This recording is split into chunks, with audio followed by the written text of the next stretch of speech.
ஹைதராபாத்ல இருக்கிற ராஜீவ் காந்தி இன்டர்நேஷனல் ஸ்டேடியத்துல நடந்த செம த்ரில்லான IPL 2026 போட்டியில சன்ரைசர்ஸ் ஹைதராபாத் அணி டெல்லி கேபிட்டல்ஸ் 47 ரன்கள் வித்தியாசத்துல அசத்தலா ஜெயிச்சிட்டாங்க. இந்த மேட்சோட ஹைலைட்டே என்னன்னா, சன்ரைசர்ஸ் அணியோட அபிஷேக் சர்மா வெறும் 68 பால்ல அடிச்சு நொறுக்குன 135 ரன்கள் தான், அதுவும் அவுட் ஆகாம. ஒரு மிரட்டலான பேட்டிங் அப்படின்னு சொல்லலாம்.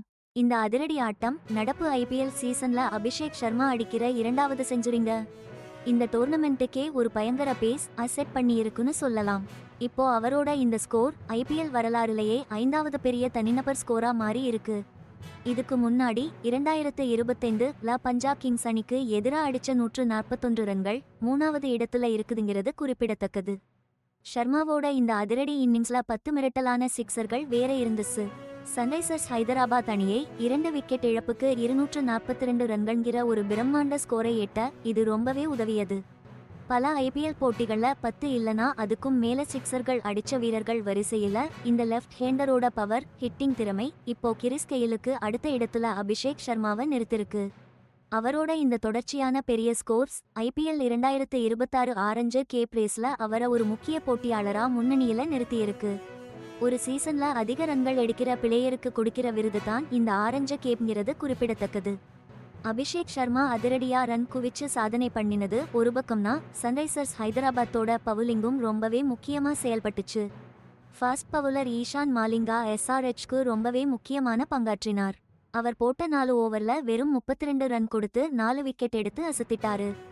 இந்த ஸ்பெல்லுல குறிப்பா டெல்லி கேபிட்டல்ஸோட Nitish Rana, David Miller, Tristan Stubbs, Ashutosh Sharma இவங்க முக்கிய விக்கெட்களை எல்லாம் எடுத்து டெல்லி கேபிட்டல்ஸ் அணியோட ரன் சேசிங்க மொத்தமா உடைச்சிட்டாரு.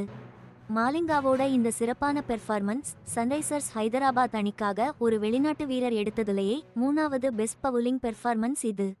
இதோட 2026 சீசன்ல அதிக விக்கெட் எடுத்த வீரர்கள் பட்டியல்ல அவர் இப்போ 2வது இடத்துல இருக்கார். டெல்லி கேபிட்டல்ஸ் அணிக்கு இலங்கை பேட்ஸ்மேன் பதும் நிசங்கா இந்த 2026 சீசன்ல தான் IPLல முதல் முறையா களமிறங்கினார். ஆனா சன்ரைசர்ஸ் ஹைதராபாத்துக்கு எதிரா அவரோட ஆட்டம் சீக்கிரமே முடிஞ்சு போச்சு. இதனால 245 ரன்கர பெரிய இலக்கை துரத்த டெல்லி கேபிட்டல்ஸ் அணிக்கு இதுவும் ஒரு பெரிய பின்னடைவா அமைஞ்சது. முன்னாடி SRH பேட் பண்ணப்போ ஷர்மா நிறைய முக்கியமான பார்ட்னர்ஷிப்கள் அமைச்சு விளையாடினார். டிராவிஸ் ஹெட் கூட சேர்ந்து ஓப்பனிங்ல அதிரடி காட்டினார். அப்புறம் இஷான் கிஷன், ஹென்ரிச் கிளாசன் கூடயும் நல்லா பார்ட்னர்ஷிப் போட்டார். இதெல்லாம் சன்ரைசர்ஸ் ஹைதராபாத் அணியோட பேட்டிங் பலத்தை நல்லா 2026 IPL தொடரோட 19வது சீசன் இப்போ லீக் சுற்றுல இருக்கு. மொத்தம் 10 டீம்கள் 74 போட்டிகள்ல மோதுறாங்க. இந்த சீசன் மார்ச் 28ல ஆரம்பிச்சு மே 31 வரைக்கும் நடக்குது. சன்ரைசர்ஸ் ஹைதராபாத் டெல்லி கேபிட்டல்ஸை ஜெயிச்சது இப்போதைய பாயிண்ட்ஸ் டேபிள்லையும் பிளே ஆஃப் ரேஸ்லையும் ஒரு பெரிய மாற்றத்தை கொண்டு வந்திருக்கு.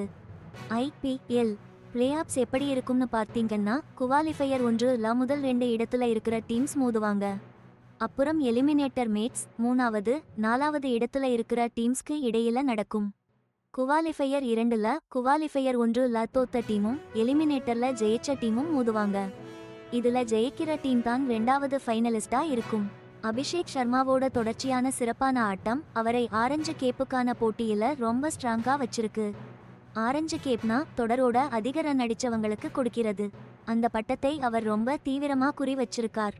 பாட் கம்மின்ஸ் கேப்டன்ஷிப்ல சன்ரைசர்ஸ் ஹைதராபாத் இந்த சீசன்ல அப்படியே சூடு பிடிச்சிட்டு இருக்கு. அதே நேரம் அக்ஷர் படேல் தலைமையிலான டெல்லி கேபிட்டல்ஸ் பாயிண்ட்ஸ் டேபிள்ல மேல வர்றதுக்கு ரொம்பவே முயற்சி பண்ணிட்டு இருக்காங்க.